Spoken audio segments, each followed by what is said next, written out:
हजारों बतखों की ठंडी और सटीक प्रक्रिया के पीछे छिपा करोड़ों का उद्योग, एक सच्चाई जो बहुत कम लोग जानते हैं। एक लंबी कतार में सफेद चमचमाती बतखें स्टील के औद्योगिक हुक्स पर लटकी हुई हैं, एकदम सीधी, जैसे किसी ने उन्हें मशीन से सजाया हो। हाईटेक फॉर्म का सफेद उजाला उनके मुलायम पंखों पर पड़कर एक ऐसा दृश्य रचता है जो एक साथ साफ सुथरा भी है और थोड़ा डरावना भी। कुछ दूरी पर नीली यूनिफॉर्म पहने एक किसान हर एक बतख को ध्यान से देख रहा है, नोट्स ले रहा है। इस पूरे सिस्टम में एक भी गलती की कोई जगह नहीं है। आप इस दृश्य को देखकर क्या सोचते हैं? एक शांत, ठंडी, सटीक लाइन में लटकी हुई बतखें, लेकिन इनके पीछे छुपा है एक ऐसा उद्योग जो करोड़ों का है। इंसान कैसे इन छोटी सी जानवरों को दुनिया भर के लोगों के लिए भोजन में बदल देता है? आइए मेरे साथ चलिए इस अनसुने सफर पर। एक विशाल बतख पालन उद्योग की गहराई में, जहां हर एक क्वैक आधुनिक कृषि व्यवस्था की धड़कन बन चुका है। हर वर्ष विश्व भर में 1.1 अरब से अधिक बत्तखों का पालन किया जाता है। यह संख्या अकेले संयुक्त राज्य अमेरिका की जनसंख्या से 3 गुना अधिक है। यह तथ्य केवल बत्तख पालन के पैमाने को नहीं दर्शाता, बल्कि यह भी प्रमाणित करता है कि आज बत्तख वैश्विक कृषि तंत्र का एक महत्वपूर्ण हिस्सा बन चुकी है। यह पक्षी अब केवल खाद्य स्रोत नहीं, बल्कि संस्कृति, आर्थिकी और मानव प्रकृति संबंध का एक प्रतीक बन गया है। बत्तखों को दो प्रमुख कारणों से पाला जाता है।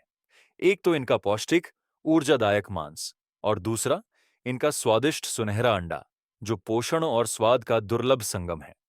लेकिन इन दोनों से आगे, बत्तखें एशिया, यूरोप और अमेरिका में एक शांत, अनुकूल और आकर्षक पालतू जीव के रूप में भी लोकप्रिय हो चुकी हैं। जल में उनकी सहज गति और सामाजिक स्वभाव कई पशु प्रेमियों को इनकी ओर खींच लाता है। बत्तख पालन की प्रक्रिया एक अत्यंत सावधानीपूर्ण चरण से प्रारंभ होती है। उच्च गुणवत्ता वाले अंडों का वैज्ञानिक तरीकों से चयन किया जाता है और इन्हें 37 5 डिग्री सेल्सियस तापमान पर नियंत्रित स्वचालित इंक्यूबेटर में रखा जाता है। इस प्रक्रिया में प्राकृतिक दिन रात्रि चक्र के अनुरूप प्रकाश का भी समायोजन होता है, जिससे भ्रूण का विकास प्राकृतिक ढंग से हो सके। लगभग 28 दिनों के भीतर अंडों से चूजे निकलते हैं। जीवन के पहले ही दिन इन्हें बर्ड फ्लू जैसी संक्रामक बीमारियों से सुरक्षित रखने के लिए आवश्यक टीके लगाए जाते हैं। फिर इन्हें खेतों या पालन केंद्रों तक ले जाया जाता है, जहां तक पहुंचने का साधन स्थानीय भूगोल के अनुसार ट्रक या नाव हो सकता है। बत्तखों को जिस परिवेश में पाला जाता है, वह स्वच्छ, वातानुकूलित और जीवनोपयोगी पोषण से भरपूर होता है। इन्हें साफ पानी और संतुलित आहार दिया जाता है ताकि उनका शारीरिक विकास तीव्र और प्राकृतिक रूप से हो सके। प्रारंभ से ही उन्हें जल के संपर्क में लाया जाता है, क्योंकि जल न केवल उनके पाचन तंत्र को सशक्त बनाता है, बल्कि उनके पूरे शरीर के लिए आवश्यक व्यायाम भी प्रदान करता है। मात्र 5 से 6 महीनों में ये बत्तखें पूर्ण रूप से परिपक्व हो जाती हैं और इसके बाद इनका प्रयोग अंडा उत्पादन या मांस प्राप्ति के लिए किया जाता है। बत्तख से प्राप्त होने वाले दो विशिष्ट उत्पाद हैं: नमकीन बत्तख अंडा और भुना हुआ बत्तख मांस। नमकीन अंडों को उन अंडों से तैयार किया जाता है जो निषेचित नहीं होते। इन्हें साफ करके लाल मिट्टी, नमक और जल के मिश्रण में लपेटा जाता है और फिर अंधेरे, ठंडे वातावरण में 30 से 40 दिनों तक रखा जाता है। इस प्रक्रिया के दौरान अंडे में रासायनिक परिवर्तन होते हैं। जर्दी गहरे लाल रंग की हो जाती है। उसकी बनावट मुलायम, तेलयुक्त और पारदर्शी जेली जैसी हो जाती है। यह अंडा स्वाद में तीव्र होता है और इसका उपयोग मूनकेक, नमकीन टार्ट और तले हुए चावल जैसे लोकप्रिय व्यंजनों में किया जाता है। दूसरी ओर, बत्तख का मांस एक पाक कला की उत्कृष्टता को दर्शाता है। बत्तखों को अत्याधुनिक संयंत्रों में ले जाकर उच्चतम स्तर की स्वच्छता के साथ प्रोसेस किया जाता है और जल्दी से ठंडा किया जाता है ताकि मांस की गुणवत्ता बनी रहे। इसके बाद मांस को विशेष जड़ी बूटियों जैसे नागदौना, वर्मवुड और लेमन ग्रास से मैरिनेट कर उच्च तापमान पर 30 से 40 मिनट तक रोस्ट किया जाता है, जिससे इसकी त्वचा कुरकुरी और अंदर का मांस रसदार तथा सुगंधित बन जाता है। यह व्यंजन अक्सर त्योहारों, पारिवारिक मिलनों और विशेष भोजों में परोसा जाता है और स्वाद के साथ साथ सांस्कृतिक गरिमा का भी वाहक होता है। बत्तख पालन केवल एक कृषि प्रक्रिया नहीं, बल्कि स्वाद, पोषण, परंपरा और आधुनिक वैज्ञानिक तरीकों का सुंदर समन्वय बन चुका है। एक ऐसा क्षेत्र जहां ग्रामीण अर्थव्यवस्था, वैश्विक उपभोक्ता संस्कृति और पर्यावरणीय संतुलन एक साथ मिलते हैं। चीन अकेले विश्व की कुल बत्तख जनसंख्या का लगभग 45% हिस्सा रखता है और हर वर्ष लगभग 500 मिलियन बत्तखों का उत्पादन करता है। वियतनाम और बांग्लादेश जैसे देशों में लाखों ग्रामीण परिवारों के लिए बत्तख पालन आय का एक मुख्य स्रोत है। वियतनाम में लगभग 28% ग्रामीण परिवार बत्तख पालन से जुड़े हैं। एक औसत बत्तख 250-300 अंडे प्रति वर्ष देती है, जो मुर्गियों से थोड़ा कम हो सकता है, लेकिन इन अंडों का पोषण मूल्य और बाजार मूल्य अधिक होता है। भारत में केरल, पश्चिम बंगाल और असम जैसे राज्यों में बत्तख पालन परंपरागत रूप से किसानों की आजीविका का हिस्सा रहा है। विशेष रूप से केरल के कुत्तनाड क्षेत्र में बत्तख पालन को धान खेती के साथ एकीकृत प्रणाली के रूप में अपनाया गया है, जिससे एक ही क्षेत्र से दोगुनी आय प्राप्त की जा सकती है। धान के खेतों में बत्तखों की उपस्थिति न केवल कीट नियंत्रण में मदद करती है, बल्कि खेतों की प्राकृतिक उर्वरता भी बढ़ाती है। इस व्यापक दृष्टिकोण से स्पष्ट है कि बत्तख पालन केवल खाद्य उत्पादन तक सीमित नहीं है, बल्कि यह जैव विविधता, ग्रामीण सशक्तिकरण और सांस्कृतिक निरंतरता का भी एक मजबूत आधार बन चुका है। एक ऐसा क्षेत्र जो आने वाले समय में टिकाऊ कृषि और पर्यावरण अनुकूल विकास की दिशा में एक उदाहरण प्रस्तुत कर सकता है। चीन के ग्रामीण क्षेत्रों में गिलहरियों का पालन एक उभरता हुआ और तेजी से विकसित होता उद्योग बन चुका है, जो हर वर्ष लाखों गिलहरियों का उत्पादन करता है। यह गतिविधि न केवल ग्रामीण समुदायों के लिए आय का एक नवीन और स्थायी स्रोत बनती जा रही है, बल्कि जंगली जीवों के संरक्षण और पारिस्थितिक संतुलन की दृष्टि से भी महत्वपूर्ण भूमिका निभा रही है। गिलहरियों के पालन हेतु विशेष रूप से बनाए गए पिंजरे उनके प्राकृतिक आवास का अनुकरण करते हैं, जहां अच्छी वेंटिलेशन, चढ़ने के लिए शाखाएं और विश्राम के लिए लकड़ी के बॉक्स होते हैं, जिससे वे तनाव मुक्त और सक्रिय बनी रहती हैं।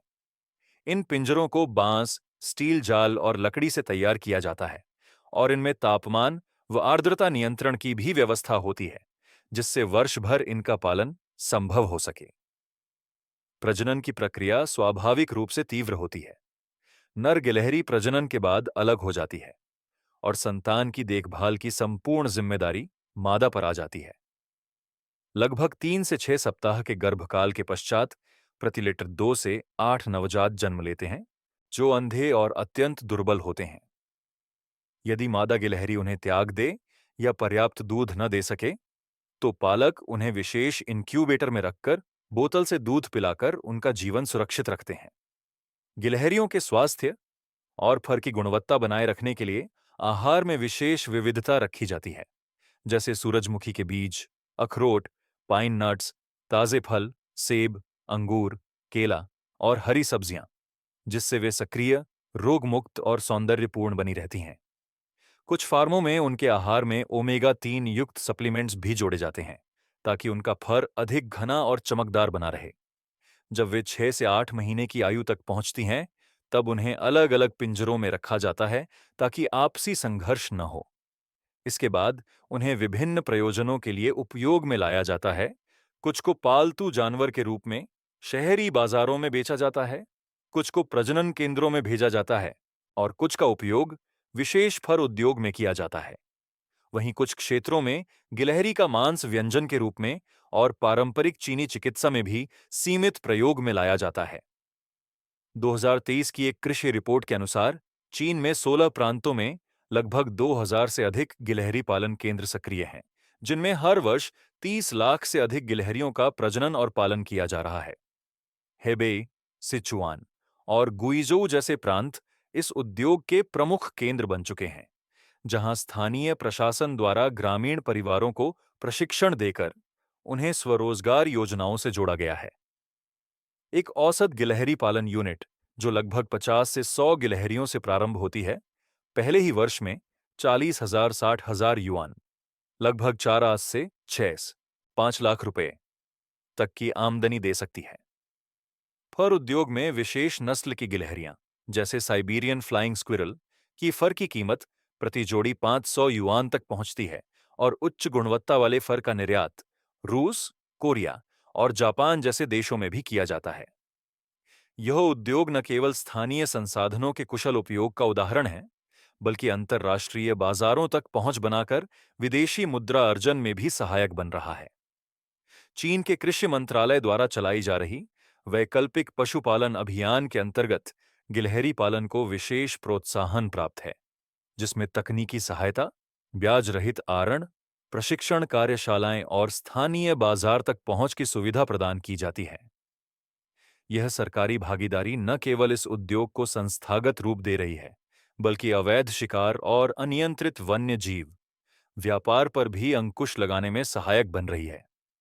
इसके अतिरिक्त आज के समय में गिलहरियां शहरी युवाओं के बीच पालतू जानवर के रूप में लोकप्रिय होती जा रही हैं। इंटरनेट पर वायरल हो रही वीडियो, सोशल मीडिया प्लेटफॉर्म्स पर संकरी गिलहरियों के ट्रेंड और जीव विज्ञान में बढ़ती रुचि, इन सभी ने गिलहरियों को एक आकर्षक शहरी संस्कृति का हिस्सा बना दिया है। इसी कारण कई क्षेत्रों में गिलहरी पर्यटन फार्म विकसित किए गए हैं, जैसे कि चांगशा, हुनान और कुनमिंग, युन्नान में, जहां पर्यटक गिलहरियों के साथ सीधे संपर्क में आकर उन्हें करीब से देख, स्पर्श और समझ सकते हैं। ये फार्म न केवल आर्थिक दृष्टि से फायदेमंद हैं, बल्कि ग्रामीण क्षेत्रों में पर्यावरण शिक्षा, जैव विविधता, जागरूकता और पारिवारिक पर्यटन के नए द्वार भी खोल रहे हैं। कई स्कूलों और विश्वविद्यालयों द्वारा इन फार्मों को प्रायोगिक जीव विज्ञान केंद्र के रूप में उपयोग में लाया जा रहा है, जिससे युवाओं में वन्य जीवन के प्रति संवेदनशीलता और वैज्ञानिक सोच को प्रोत्साहन मिल रहा है। इन सभी पहलुओं को देखते हुए यह कहा जा सकता है कि गिलहरियों का पालन चीन के ग्रामीण समाज के लिए न केवल आर्थिक लाभ का साधन है, बल्कि यह सांस्कृतिक, पारिस्थितिक और सामाजिक दृष्टिकोण से भी एक स्थायी और गहन संभावना बन चुका है। भविष्य में यह उद्योग हरी ग्रामीण अर्थव्यवस्था का एक सशक्त स्तंभ बन सकता है, जहां संरक्षण, आजीविका और नवाचार एक दूसरे के पूरक बनकर कार्य करें और एक ऐसी दुनिया की ओर संकेत करें जहां प्रकृति और मनुष्य का सह अस्तित्व लाभकारी और संतुलित रूप में स्थापित हो। बत्तख और गिलहरी पालन जैसे वैकल्पिक पशुपालन क्षेत्र आज के समय में केवल खाद्य या आय का स्रोत नहीं है, बल्कि ये ग्रामीण अर्थव्यवस्था, जैव विविधता संरक्षण और सांस्कृतिक निरंतरता के ऐसे जीवंत उदाहरण हैं जहां परंपरा और नवाचार साथ साथ चलते हैं।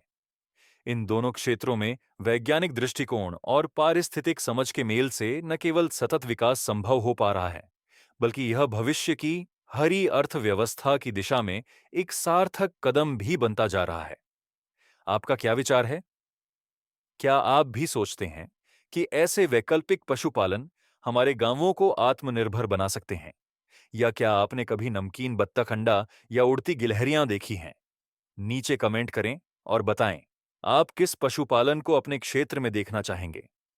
इस लेख को शेयर करें और चर्चा को आगे बढ़ाएं। ऐसे और लेख पढ़ने के लिए जुड़े रहें।